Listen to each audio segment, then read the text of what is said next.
হ্যাঁ, রিলস করলেই তো আমার মেমোরি থাকবে। রিলস করলে মেমোরি থাকবে না? রিল রিল ফেসবুক আইডি কখন থাকে না থাকে তার গ্যারান্টি এখন নেই। আর একটা ব্যাপার আছে, মেমোরিটা তো ইউটিউবে আছেই, আছে না? এখন যারা ইনস্ট্যান্ট আমার আত্মীয় স্বজন আছে তারা দেখবে কিভাবে? তাদের তুমি জন্য আমি ফেসবুকেও রিলগুলো করো করতে। ইয়েও করো। হুম, আমি সেটাই করতেছি, ফেসবুকেও করতেছি, ইউটিউবেও হ্যাঁ করতেছি। ইউটিউবেও করো, এটা হলো কথা।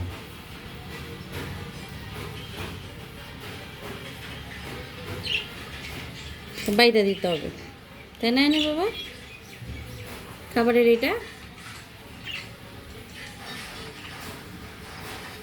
তারা কিন্তু তাদের নতুন আসবাবপত্রে প্রচুর খুশি। কিরকম? এই যে বৈশাখ খাওয়া শুরু করে দিছে, এত তাড়াতাড়ি তো সে বাসায় এসেও খায় নাই। দে ফেলগা, দে ফেলগা।